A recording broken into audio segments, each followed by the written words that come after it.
True natural beauty, unbridled, untouched, one of the last of its kind. But this kind of incredible beauty comes at a cost.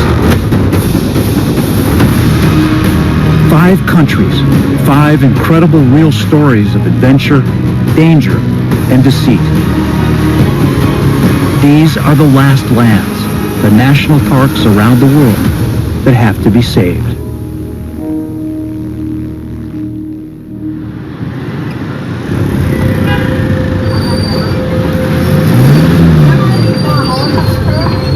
Something is happening outside of Cambodia's capital city.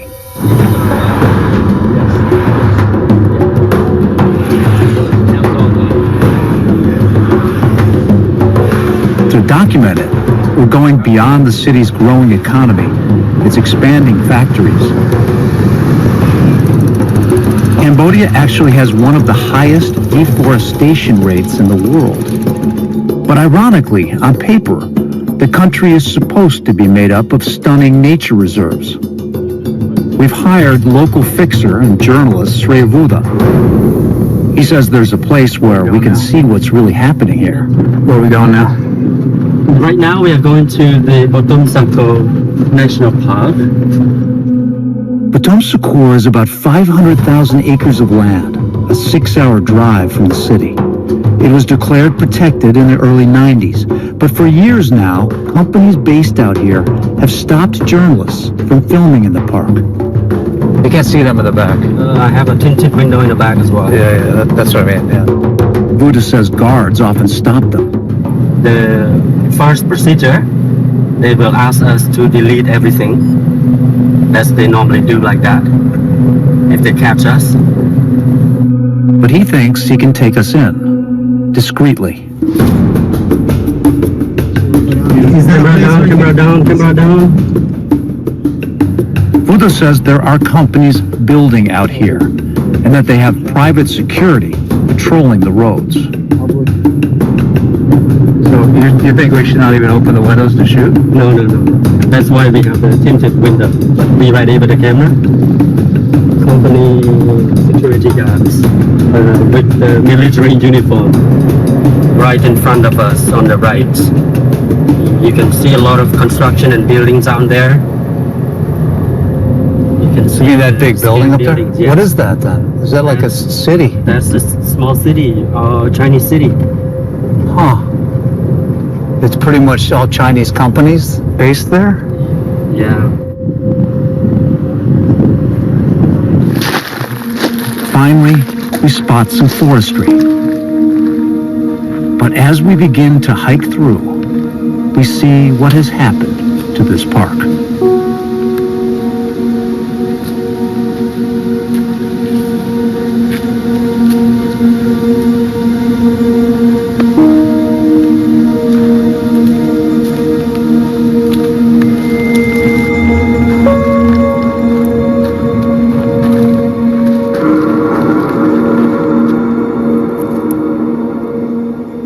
You can hear the silence here. This used to be a national park, but now it's just a quiet, empty place with dead trees.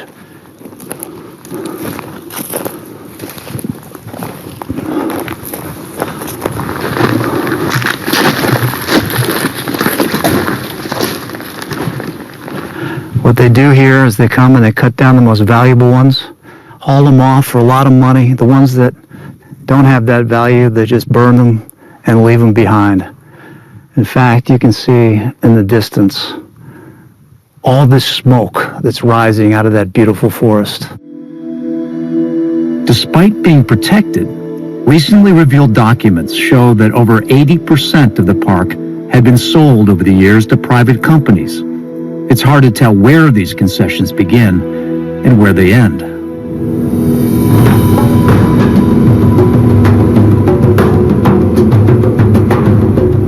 Over the border of Bottom Sako, we head only 30 miles north to another national park. Tell me the name of this river and where we're going. We are now on the Stunbrod River, right next to the Cardamom Mountains. Here, unlike the land surrounding it, the trees in the Cardamoms National Park are standing tall. Cambodia's lost 30% of its forest in the last 20 years. So this is really the last hope for an intact forest. And what's great about it is it's not a long, narrow strip. It's a large piece of forest. If you protect the borders of it, it's very hard to destroy. It's defensible. It is the largest surviving rainforest in all of Southeast Asia. It's even believed to be the last unbroken elephant corridor in all of Asia. National parks like Cardamon's National Park, it's the only hope. If you look at the burning going on in Cambodia, the 30% loss of forest, it's not just the amount, 30%, but it's this fragmentation of the ecosystem. There's no intact forest that's holding together. So as soon as you fragment it, everything dries out, everything breaks down, and there's no habitat for anything to survive. So then it breaks down even further. For years, Cambodians and outside activists have fought to keep the cardamoms intact. This we ordained this tree because it's the endangered species timber. But in recent years, the government itself has finally joined them. What changed? Why is the government now backing it? Because there's so much land grabbing and there's so much danger for the forest to disappear forever.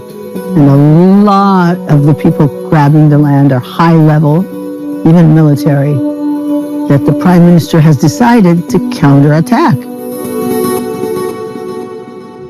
And that counterattack looks like this.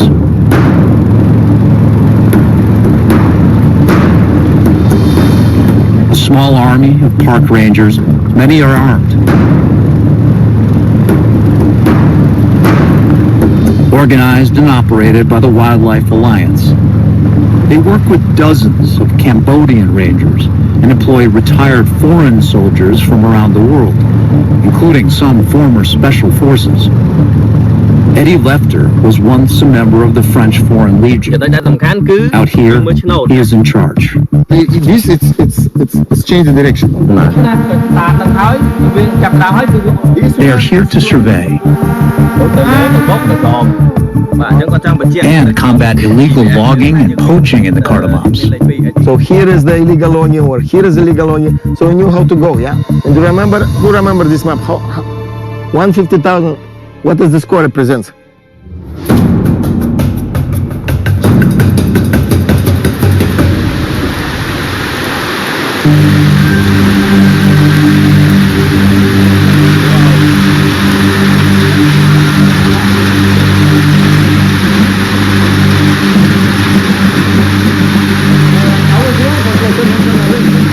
These rangers live in stations like this,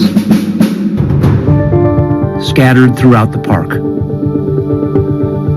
You seized all of this So as you see, it's huge lumber, amount. Yes, vehicles. Huge amount of timber, vehicles, bulldozers, excavators. This station I have it in total of 16 rangers. So yeah, and another patrol unit, which just right now they coming from the long patrol, 4 days patrol.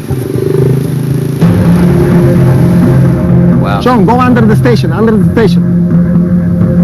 So they coming from, yeah, see, they have snares from 4 days long patrol. So they don't have chainsaw. Oh, there's one chainsaw right there. So now they're going to unpack right here? Yes, they're gonna unpack.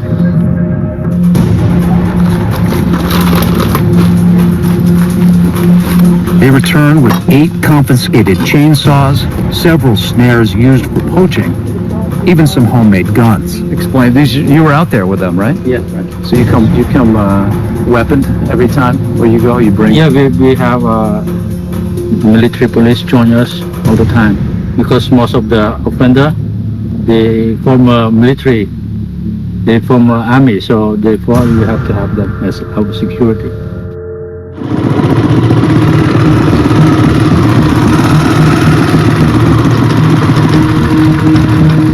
So you busted him illegally hauling the Yeah, as you see, timber. quite big. They cut at night or? They cutting daytime, but nighttime is transporting because of course he feels more secure to coming back with his ship. The Cardamoms National Park spans over 2 million acres of land. To cover it, the rangers use motorbikes and record their patrols. They eventually hike into the forest to track illegal logging. Fallen timber could be a sign that they're getting close. Yeah. You hear the noise of the chest.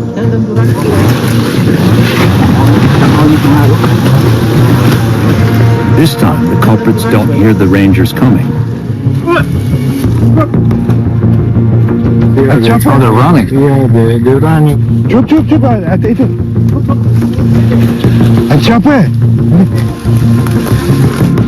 They're caught, their equipment confiscated, and given a hefty fine. I know that we've been told by some of them this is the only job they can get. Yeah, exactly. Usually they working for a trader, yeah? And he's telling, okay, you bring this me timber, I paying this amount of money. This one is first-class timber, and this one is A rare species. rare. It's protected. Oh, this is very rare. Yes, very rare. Are these the ones that cost their $1,000?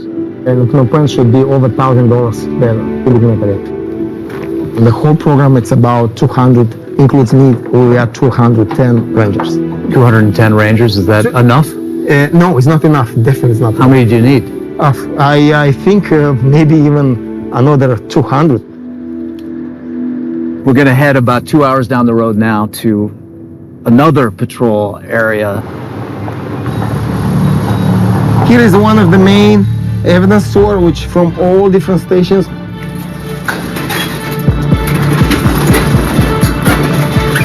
Wow. How many are there? This is over 7,000 chainsaws confiscated. Yeah. So how many years of collection? 10 years of hard work.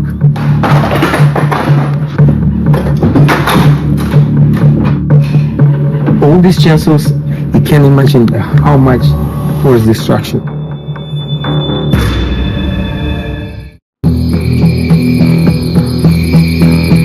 But there are places they cannot protect, projects they cannot control.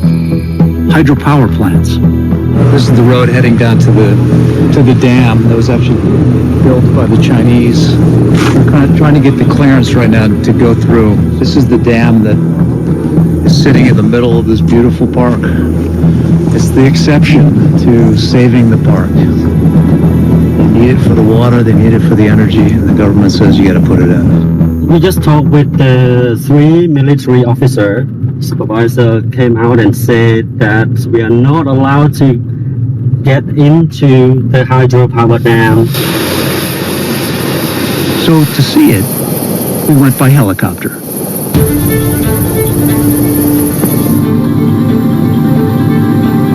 Well, it's huge. That's much bigger than I thought it was. Yes, it's huge, it's huge. The government says you can build this dam. It's a Chinese company that's building it. So they have the ability within the national park to build a dam. You think the government's going to continue to approve more and more of these dams? The project is to develop the country. Cambodia, with its growing population, is in dire need of more electricity. And their goal is to use less fossil fuel, but more alternative energy through hydropower dams to become carbon neutral by 2050. But across the country, several villages have flooded because of the construction of dams like these. Yet in 2016, after the government set out to put a dam here in the Cardamom's Arong Valley, the indigenous villagers fought back.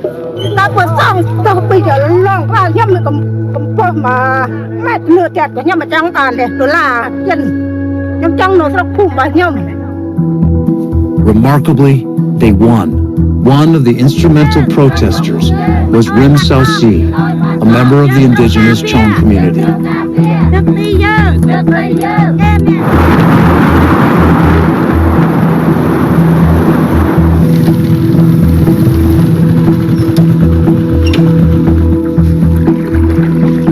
What was it going to look like if that dam went in right here? This would have been completely flooded?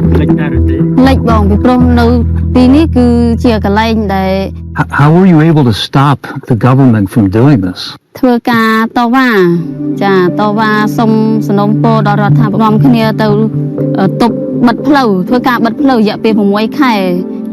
dam project was called off, but Wildlife Alliance remained in the villages, supplying new equipment water wells and toilets, building schools, health centers, roads, and bridges. While many of the villagers we met were happy with their outside help, others were not. There's a fight brewing over who owns the land itself. Some indigenous people have been arrested for accessing what they claim to be their traditional land. តែបើក្រៅសូនគេអត់វាស់វែងចេញជាប្លង់កម្មសិទ្ធិទេហើយបើសិនជាបរដ្ឋណាទៅកាប់រុករៀនកន្លែងក្រៅសូនហ្នឹងមានន័យថាគាត់នឹងខុសច្បាប់ហើយគាត់ប្រឈមមុខនឹងច្បាប់ឯង The government insists that the property lines are clear. If you commit a crime, you go to jail, regardless who you are. If they dare to commit crime, I dare to arrest you. And this is where conservation gets complicated. In many national parks around the world, specifically those in underdeveloped countries, there are occasional conflicts between environmental advocates trying to protect the parks and locals who feel their lives are being unfairly overrun by outsiders. People residing in many of these villages still don't have land titles for their land, even though they were there before the national park was created. These conflicts have raised international attention, specifically from the Human Rights Watch, a watchdog group. Luciana Tejas Chavez spent almost a year with the indigenous in the Cardamoms. There were allegations about people in the communities that were impacted by the project who said that rangers were harassing them because they were collecting forest products or forcibly evicting families from farmland they cultivated for many years. The government and some conservation groups who want to do environmental law enforcement in the national parks, sometimes disregarding the legitimate land claims of communities who were there first. So these have collided. That's right. We meet Van Bo, an indigenous Chong farmer who shows us where he and his family used to grow rice for generations. He claims he was banned from farming on this land, saying rangers took the last crops he grew here. Markers recently placed by authorities. Many locals claim they are inaccurate. There was some anger among some of the peoples, especially indigenous people, that they felt like something was taken from them. We do not have a land boundary for every part of the country yet, so that's still confusion. Back in the helicopter, Eddie and the rangers are able to keep track of the jurisdictions through their phones and tablets. He shows us what they're trying to prevent.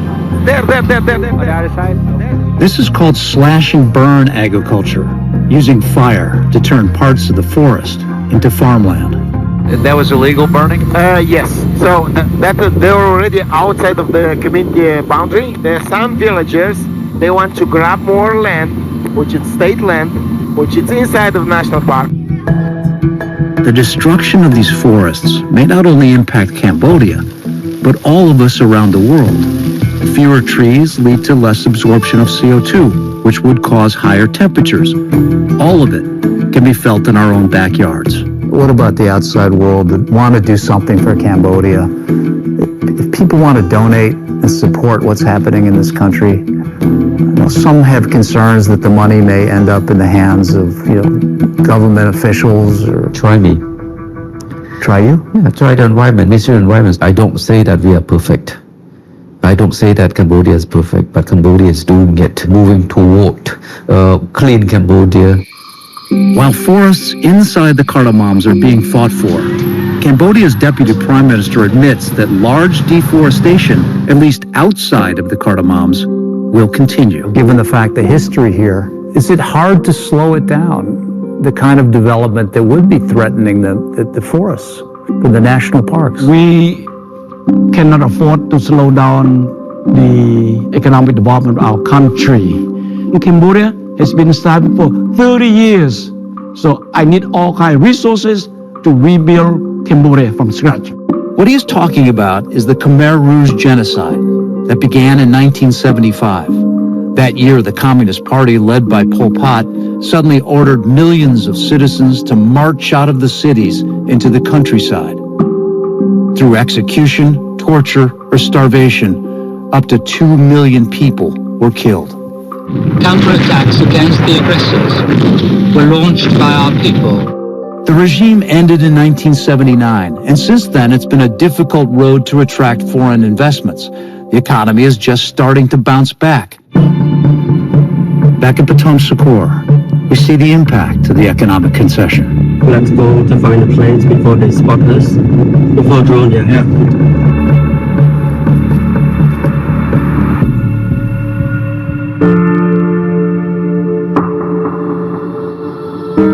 Massive complexes, empty urban developments, all standing where a forest used to be. The land's already been allocated. There's a concession for so many hectares on that land to that company called Union Group. And they have the right to attract investment to put in that area also. Most of it is Chinese investment. That's correct. We see more of investment from China than any other country. Do you think they have a lot of respect for nature? If you're so concerned about the environment or about the Chinese invest in Drasaco, let bring the Hilton, let brings all the good company. So in other words, brings don't expertise. complain. Don't complain. If you said American company, we like to run that airport, please bring them to Cambodia. I introduce them to Drasaco and they can manage that airport. Areas of Batom Sakor were not just home to rainforest and endangered animals. A few miles inland, many locals have been relocated. This family once lived on the coast, a fishing town inside this park. Now, it's home to a vacant airport. We don't see any health clinic around here. No school, no market, no water, no infrastructure to live, to survive. And as we leave Batom Sakor, we encounter yet another wildfire. This was probably intentional by a company? Because this forest has been given a concession, the company might hire company workers to burn it intentionally. It could be the climate change that bring this forest fire.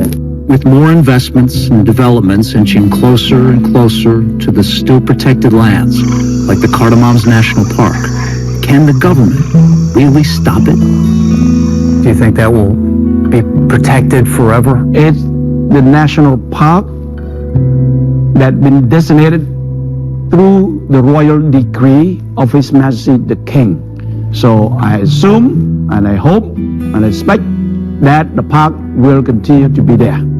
Be honest. Do you think if you were not doing this kind of work, what would happen? Almost this year will be 19 years I'm working. If this ranger is not gonna do this work, not gonna protect this forest will definitely be gone. Your country went through a lot of war. This is the war now. This war is killing the environment and the forests of Cambodia. This is the sound of the national park.